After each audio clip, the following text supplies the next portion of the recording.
Here comes the most requested song of the night.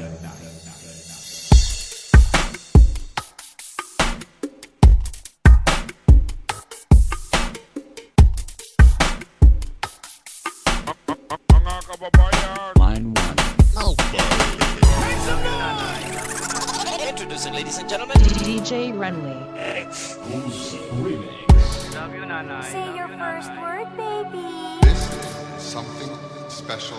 Pinagsisisihan lahat ng aking kasalanan. Kung di mararanasan, di pa mauunawaan. Ngayon natagpuan ko ang sagot sa katanungan. Mula ng bata pa, laman na ng aking isipan ang bawat payo sa tuwing ako'y pagsasabihan. Hindi pinapansin kahit alam na kabutihan. Nagsakripisyo, ginawa lahat ng paraan upang mabigyan lang ng magandang kinabukasan. Halos gumapang sa hirap na nararanasan. Hirap na kahit minsan di man lang nasuklian. Siyam na buwan mong iningatan sa iyong sinapupunan. Nang mailuwal kahit lamok di marapuan. Sagana sa lahat, damit magandang laruan. Ngunit nang lumaki kung sumagot harap-harapan. At sumabit na nga ang puntong pagbibinata.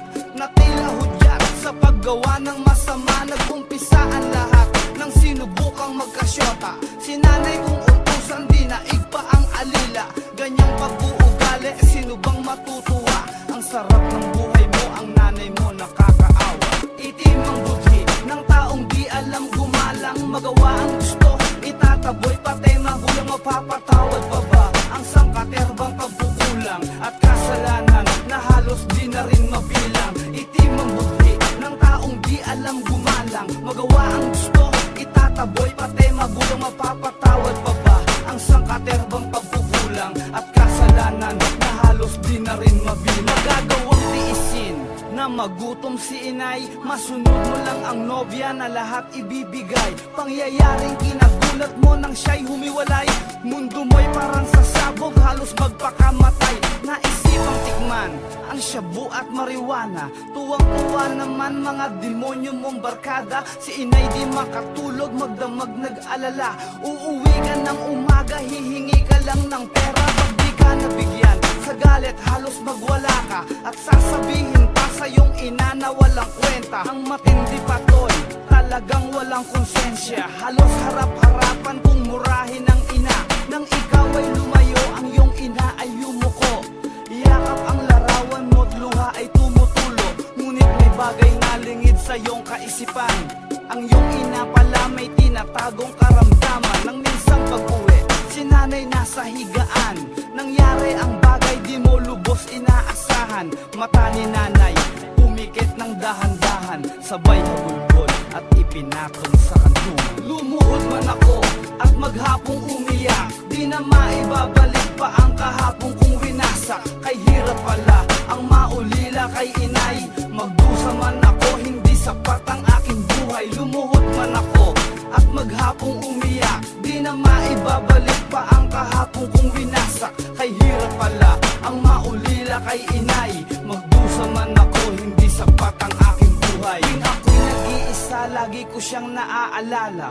Takbo ng buhay, tila nawalan na ng pag-asa. Parang di ko kaya ang mabuhay mag-isa. Hinahanap-hanap ko pa rin kalinga ng ina. Pero ngayong ika'y wala na, paano na ako inay? Sa bawat suliranin, sino ang makakaramay sa aking buhay?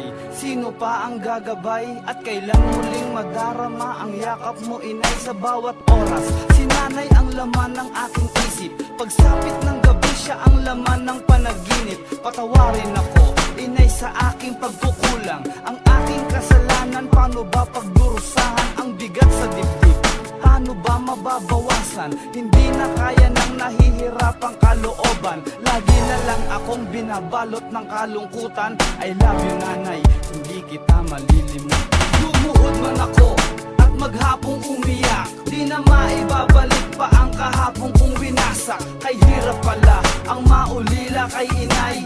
Magdusa man ako, hindi sapat ang aking buhay. Lumuhod man ako at maghapong umiyak. Di na maibabalik pa ang kahapong kong winasak. Kay hirap pala ang maulila kay inay. Magdusa man ako, hindi sapat ang aking buhay.